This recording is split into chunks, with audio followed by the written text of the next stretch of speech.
네, 오늘 함께해 주실 전문가분 소개해 드리겠습니다. JYP홀딩스의 김광섭 이사님과 함께합니다. 이사님 안녕하세요. 네, 안녕하십니까.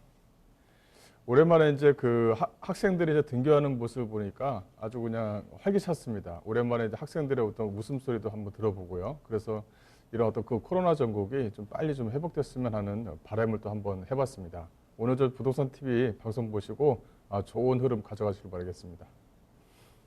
코로나가 조금 주춤해지면서 저희도 이제 스튜디오에서 마스크를 벗고 함께 방송을 할 수 있게 됐는데 조금 더 활기찬 부동산 시장을 기대하면서 오늘도 다양한 정보 전해드리도록 하겠습니다. 먼저 첫 순서 이슈 시그널부터 출발해 보겠습니다. 부동산 시장의 흐름을 읽을 수 있는 다양한 이슈 짚어드리는 시간입니다. 자, 이사님 오늘은 어떤 이슈 알아볼까요? 네, 저번 주에 이어서 한 두 번째로 또 시간을 좀 마련했는데요. 이 부동산에 대해서 대책이 다양하게 좀 쏟아지고 있습니다. 부동산에 대한 강화 대책도 물론 나올 뿐만 아니라 어떤 예산을 부동산에 대해서 예산을 넣어줘서 재개발이라든가 좀 하지 못했던 일들을 좀 할 수 있도록 도와주는 그런 형국도 현재 좀 보고 있거든요. 오늘도 그런 내용을 준비를 해봤습니다. 영상을 보시면서 보시겠습니다.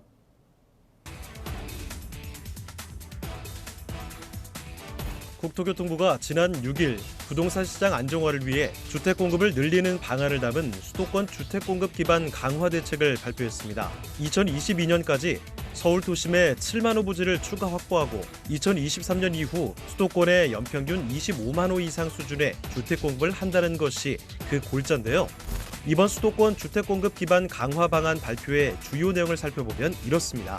먼저 공공성을 강화한 정비 사업을 활성화해 4만 호의 신규 주택을 공급할 것이며, 두 번째로 도심 내 사용하지 않고 있는 유휴부지를 재정비해 1.5만 호를 공급하는 동시에 유휴부지 개발을 통해 1.5만 호를 추가 확보해 총 7만 가구의 신규 주택을 공급할 계획입니다. 이는 장기적인 주택 공급 기반을 마련해 시장 안정세를 더욱 공고히 하기 위함이라는 것이 그 분석입니다. 또한 이번 발표에는 기존 수도권 공급 계획의 조기 이행 방안도 포함되었는데요. 3기 신도시와 주요 공공택지에 대해 사전 청약제를 도입해 조기 분양하고 토지 보상 병행을 추진하는 등 기존의 수도권 30만 호 공급 계획도 차질 없이 진행해 조기에 이행한다는 방침입니다. 오늘은 부동산 시그널과 함께 국토교통부에서 발표한 수도권 주택 공급 기반 강화 방안에 대해 자세히 살펴보겠습니다.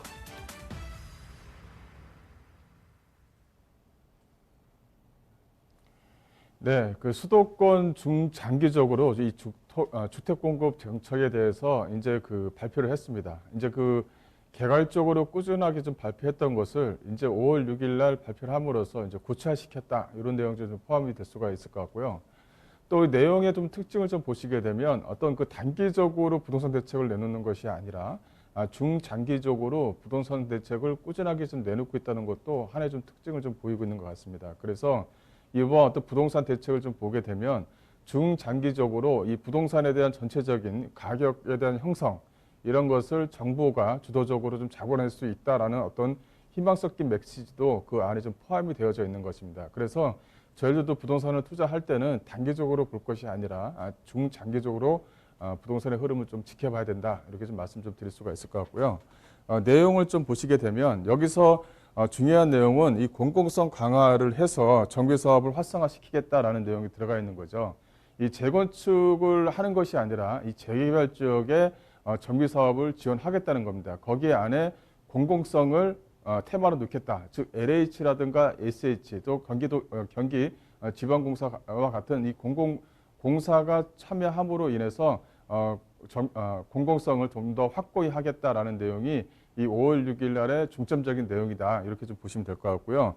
또 하나는 유휴공간의 정비라든가 도심 내의 유휴부지, 남아있는 부지, 잘 안 되는 어떤 유휴부지를 적극적으로 활용하겠다라는 내용도 포함이 되어져 있습니다.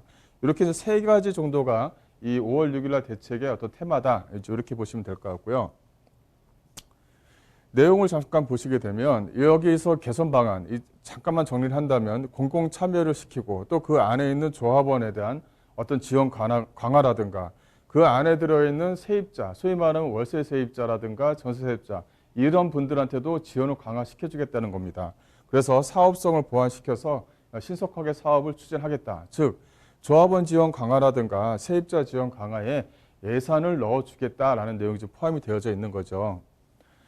그래서 이 재개발이라든가 이 주거 환경 개선 사업에 LH하고 SH가 공동 참여로 좀 진행을 하면 여러 가지 혜택을 주겠다. 소위 말하면 단건도 주겠다. 단 채집도 물론 들어가 있습니다. 여러 가지 부분에서 오히려 좀 단건을 좀 많이 주는, 그래서 재개발과 주거 환경 개선 사업을 적극적으로 활용할 수 있도록 정부가 적극적으로 지원해 주겠다라는 내용이 이제 포함되어져 있는 것이고요.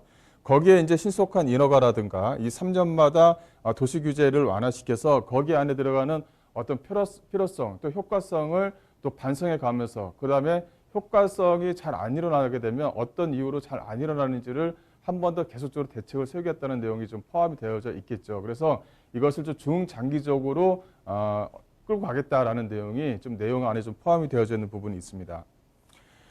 여기 안에서 가장 중요했던 부분은 바로 이 조합원에 대한 지원 강화인데요. 이 조합원의 지원을 강화를 해주겠다라는 내용이 뭐냐면, 안에서 여유가 있으신 분들도 있지만 여유가 없어서 소위 말하면 쫓겨난다라는 어떤 그 용어를 쓸 정도로 그런 분들이 있었던 거죠. 그래서 조합원이 만들어지게 되면 거기서 항상 반대하는 불이 쪽이 생겨서 이게 좀 쉽게 갈 수가 없었던 부분인데, 그거를 좀 대책을 마련해 주겠다는 내용이 좀 포함이 되어져 있습니다. 그래서 이 조합원들한테 확정 수익을 마련해 주고, 또 저소득층에게는 분납금을 좀 대납을 해 주겠다는 내용입니다. 또 조합원들에게 중도금과 이주비 부담을 완화시켜 줘서 저리로 이주비를 좀 부담을 해준다든가 하는 형태로 좀 해주겠다는 거죠. 그다음에 세입자에 대한 재정지적 지원을 강화하고, 또 그 안에 영세상인이라든가 영세상인들이 또 섞여져 있지 않겠습니까? 그 영세상인들에게도 공급 지원을 해줘서 영세상인들이 또 살아갈 수 있는 대책을 좀 마련해 주겠다라는 내용이 포괄적으로 좀 포함이 되어져 있다는 것도 하나의 좀 특징입니다. 또 이제 여기서 보시게 되면 주택공급 활성화 지구를 신설을 해서 사업 기간을 단축시키고 거기 안에 이제 금융 지원을 강화시키겠다라는 내용도 포함이 되어져 있는 부분이 있고요. 이 전체적으로 이제 이 앞쪽에 저번 주에 했던 시간을 좀 정리를 한다면, 이 분담금 상승이라든가 분담금 능력이 없어서 내몰림이 발생한다든가 이런 부분에 대해서는 공공이 적극적으로 부담을 좀 해주겠다라는 내용이 좀 포함이 되어져 있고요. 또 하나는 이제 혜택은 뭐냐면, 그 분양가 상한제의 적용을 좀 예의를 좀 시켜줘서 주변 지역의 가격에 맞게끔 가격 형성을 좀 해주겠다는 것입니다. 이게 이제 소위 말하면 비례율이거든요. 이 비례율이 지원원에서 생각하는 비례율과 이게 착공이 들어가서 시작했을 때 어떤 비례율이 상당히 좀 차이가 많이 났습니다. 그것을 비례율을 좀 조정을 해서 거기에 대한 확정 수익을 LH나 SH에서 보장을 해주겠다. 그 내용 안에 이렇게 이제 분양가 상한제를 적용을 예외를 시켜줘서 그 폭을 좀 넓혀주겠다. 즉 이윤이 좀 많이 남도록 도와주겠다라는 내용이 또 포함이 되어져 있는 것 같습니다. 그래서 전체적으로는 이 사업기간, 소위 말하면 지정을 해서 착공되는 시기까지 평균적으로 약간 10년에서 약간 15년 정도 걸렸던 것을 5년대로 단축하는 것이 이 5.16 대책의 주 목표다. 이제 이렇게 보시면 될 것 같고요. 여기서 이제 새로운 용어들이 몇 가지가 나타납니다. 뭐 지분형 주택 운영 방안, 뭐 이렇게 해서 이제 몇 가지가 나타나는데, 그 내용을 잠깐 보시게 되면, 이 분담금이 부족한 집주인이 이제 LH하고 SH하고 이 주택을 같이 이제 공유를 하는 겁니다. 공유해서 진행할 수 있도록 하겠다라는 건데, 그럼 어떤 혜택이 있느냐, 또 어떤 조건이 있냐, 이걸 좀 보시게 되면, 이 집주인의 어떤 조합원 같은 경우는 무주택자이어야 되고, 또 60평방미터 미만이어야 되고, 또 하나는 취득한 날로부터 10년 이내에 LH하고 집주인하고 같이 공동 소유로 해서 10년 동안은 거주해야 됩니다라는 어떤 채찍이 좀 들어가 있는 부분이죠. 이런 부분이 좀 남아 있다면 어떤 부분에 대해서 혜택을 주겠다는 내용이 좀 포함이 되어져 있고요. 구체적으로 지분형 주택 공급 신청을 하게 되면 분양계약을 체결하고요. 분양계약을 체결할 때 시행자와 공유자가 같이 체결을 합니다. 또 잔금 지급을 들어가고, 또 소유권이 등기가 되는데, 이 소유권이 이제 공유 등기가 된다라는 것이 이 지분형 주택 운영 방안의 하나의 좀 테마다, 이제 줄거리다, 이렇게 좀 보시면 될 것 같고요. 또 하나는 이제 수익 공유형 전세 주택입니다. 이 공공 재개발에서 공급되는 이 공적 임대 일부를 이 수익 공유용으로 만들어서 전세를 좀 공급한다라는 내용이 있는 거죠. 그래서 18년간 거주를 할 수 있대 시세의 80% 정도의 전세주택을 마련해 주는데, 여기에 이제 예산이 들어갑니다. 이 기금 출자를 하는 리츠를 통해서 공급해 주겠다는 내용이 좀 포함이 되어져 있고요. 따라서 임차인이 임대 리츠를 주식의 일부, 즉 5천만 원 정도의 수준으로 증권의 일부를 사는 겁니다. 그 증권을 사게 되면 거기에 대한 이자가 나오죠. 이자에 대한 수익률이 나오는 부분이기 때문에 이 수익 공유형 전세주택을 만들면서 거기서 발생되는 수익도 약간은 같이 공유할 수 있도록 만들어주겠다라는 것이 수익 공유형 전세주택이다. 이제 이렇게 보시면 될 것 같고요. 이 운영 방안을 좀 보시게 되면 입주 자격이 있는데 이렇게 신혼부부라든가 고령자에게 공급되는데 월 평균의 약간 120% 이하인 조건이 좀 돼야 된다라는 것이 포함이 되어져 있고요. 또 임대료 같은 경우도 물량 전부의 약간 80% 정도 수준이죠. 또 무주택자 같은 경우는 이 주거비에 대한 또 부담을 좀 경감시켜주겠다는 내용도 포함이 되어져 있는 부분이 있습니다.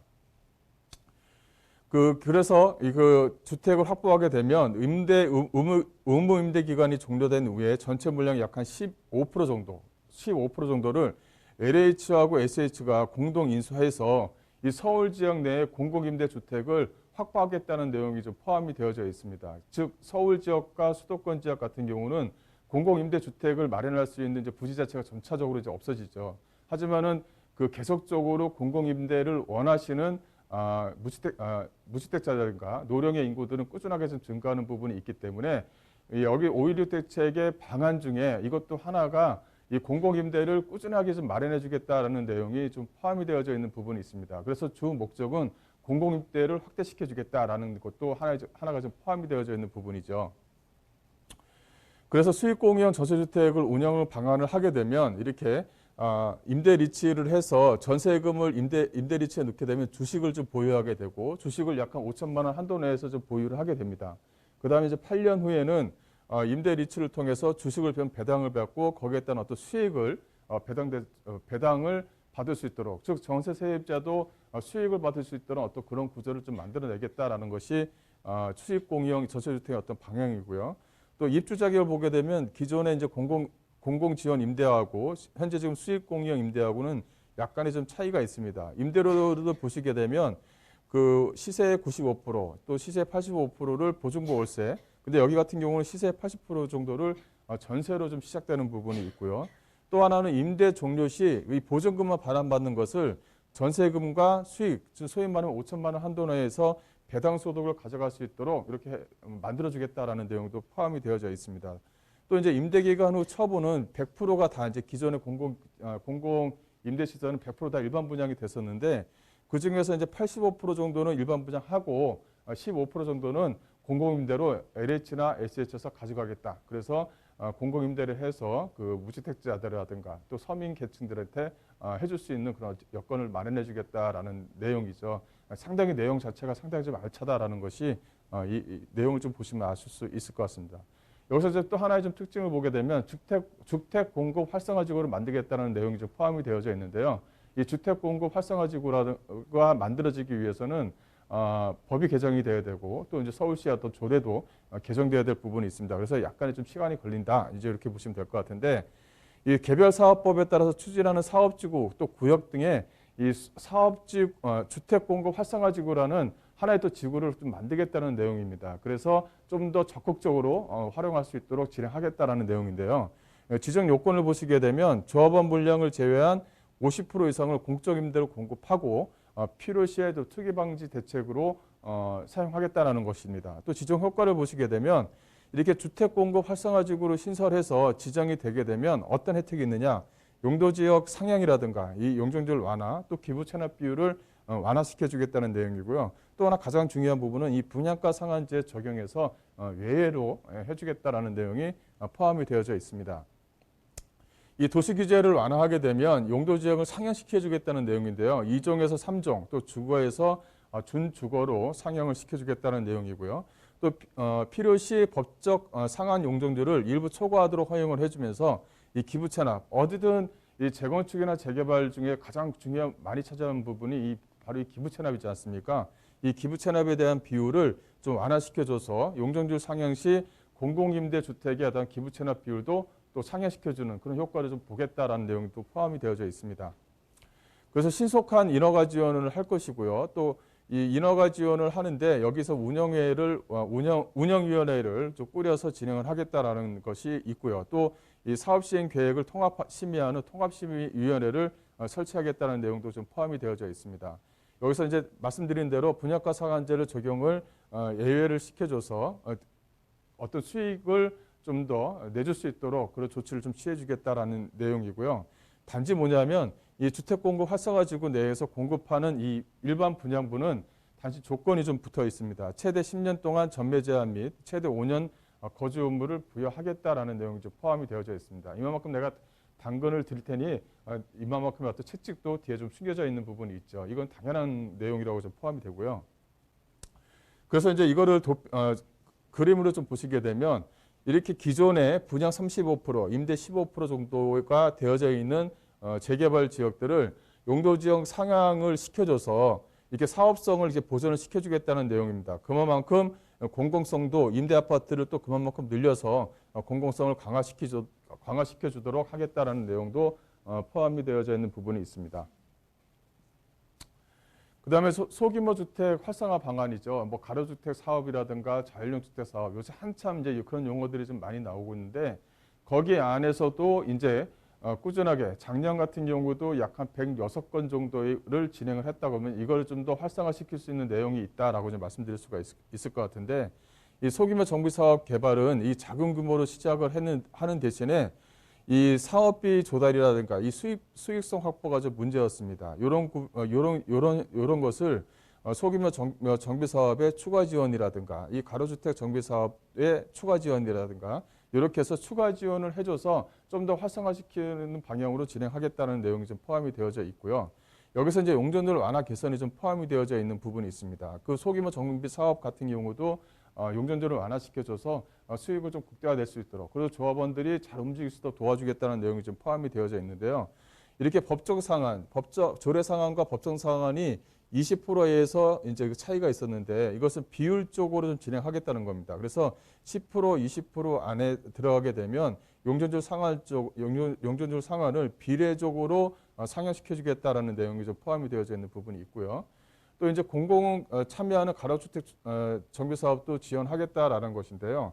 이 분양가 상한제 제외 범위를 좀 확대시켜서 이 공공성 요건을 충족하는 1만 평방미터 이상 사업을 공공이 참여하면 공공임대를 10% 이상 공급하는 모든 사업으로 이렇게 범위 자체를 확대시켜주겠다라는 내용도 좀 포함이 되어져 있습니다. 또 증가 용적률의 50%를 소형 공공임대로 기부 체납 시 이 도시 규제도 완화시켜주겠다라는 내용도 좀 포함이 되어져 있고요. 그 안에는 뭐 충수 제한을 완화시켜준다든가 중정적 인동거리를 완화시켜준다든가 용도 지역을 상향시켜준다. 이 내용이 있는데 이 중정령 인동거리를 완화시켜준다. 즉 소위 말하는 프라이버시가 침해된다고 해서 이게 서울시 조례로 막았던 겁니다. 이것을 좀 완화시켜주겠다라는 내용이죠. 그래서 그 우물정자의 아파트도 지어줄 수 있도록 한번 해보겠다라는 내용이 좀 포함이 되어져 있는 부분이 있고요. 또 역세권 민가주택 사업도 활성화시켜주겠다라는 내용이 있죠. 그래서 그 예전 같은 경우는 역쪽 주변 지역에 약간 반경 250m 정도를 역세권이라는 표현을 했었는데 이게 한시적으로 350m라고 범위를 좀 확대시켰습니다. 그래서 역세권 주변 지역의 어떤 역세권 개발 사업을 좀 더 활성화시켜 주도록 또 용도 상향도 진행해 줄 수 있도록 해주겠다라는 내용이 좀 포함되어져 있는 부분이 있고요. 또 하나는 이게 중공업 지역입니다. 이 서울 지역 같은 경우는 좀 뭐랄까요? 서울 지역에서 좀 약간 소위 말하면 좀 허름한 주택들이 많은 지역들이 소위 말하면 좀 중공업 지역과 많이 포함이 되어져 있죠. 뭐 물레동이라든가 영등포, 양평동 지역이라든가 이런 지역들이 거의 대부분이 이제 중공업 지역인데 여기서도 공공이 참여하면 즉 SH와 LH가 참여를 하게 되면 어떤 그 공공에 대한 어떤 부분을 완화시켜줘서 적극적으로 재개발을 할 수 있도록 해주겠다라는 내용도 좀 포함이 되어져 있습니다. 그래서 그 산업시설 의무 확보 비율을 완화시켜 주겠다라는 내용이 좀 포함이 되어져 있는데요. 과거 같은 경우는 주변 지역에 포함해서 산업시설과 주거용 시설을 약간 50대 50로 봤다면 이거를 40대 60 정도로 완화시켜 주겠다는 내용이 좀 포함이 되어져 있습니다. 즉 주거용 비율이 좀 더 많아지게 되면 시행하는 입장에서는 좀 더 수익이 나올 수 있는 구조를 좀 만들어주기 때문에 거기에 따른 어떤 혜택을 좀 주겠다는 내용이 좀 포함이 되어져 있죠. 이렇게만 되더라도 중공업 지역의 사업이 좀 더 적극적으로 활성화될 수 있다라고 보시면 될 것 같습니다. 서울 도심 지역에 약간 18곳 부지를 확보를 해서 진행하겠다. 즉 약간 4만 호 정도를 진행하겠다라는 내용이 좀 포함이 되어져 있는데 거기서 좀 약간 재미있는 부분이 바로 이 용산 정비창이라든가 용산 유시지가 좀 들어가 있습니다. 이제 용산 정비창, 뭐 과거에 뭐 당군일의 최대 사업인데 그 당군일의 최대 사업이 이제 그 없어지면서 그 다음에 그 산업 주변 지역에 그 부동산이 상당히 좀 많이 요동을 쳤죠. 요거 이제 용산 정비창을 다시 좀 진행을 하겠다라는 내용이 이 안에 좀 포함이 되어져 있고요. 또 이제 그 영등포초 쪽방촌이라든가 이런 지역들을 적극적으로 좀 활용하겠다라는 내용도 좀 포함이 되어져 있는 부분입니다. 또 여기서 그 보시게 되면 이 서부 터미널 쪽 주변 지역에 국공유지와 사유지도 이제 진행하겠다는 내용이 좀 포함이 되어져 있는데 이게 이제 목동선과 또 연결이 되어져 있는 부분이죠. 이 목동선, 저쪽 신월동 쪽으로 빠져서 진행되는 부분이 있는데 이걸 이제 적극적으로 진행하겠다는 내용, 여러 가지 내용이 좀 포함되어져 있는 부분이 있습니다. 지금 현재 이렇게 그 5.16 대체에 대해서 전체적으로 좀 정리를 했는데요. 일단은 왜 재건축은 아니고 왜 재개발 지역에 이렇게 많은 공공성을 참여하느냐. 기본적으로 가장 중요한 부분은 노후된 주택들이 많이 있고 또 기반 시설이 일단 우선적으로 좀 들어가야 되다 보니까 이 재개발 지역들로 먼저 좀 시작을 하는 것 같습니다. 앞으로 뭐 가로주택 정비 사업 또 도심 재생 사업이라는 것은 이 도심 재생 사업을 기반으로 해서 이 재개발 사업이 앞으로도 꾸준하게 적극적으로 활용될 수 있는 여지가 충분히 좀 많이 있다. 오히려 뭐냐면 부동산을 하는 입장에서는 이런 노후된 지역들에서 오히려 좀 돈이 보이는 그런 어떤 모멘텀이 계속적으로 좀 마련되는 것이 아닌가 이렇게 좀 볼 수가 있을 것 같습니다. 이렇게 5.16 대책에 대해서 정리를 좀 해봤습니다.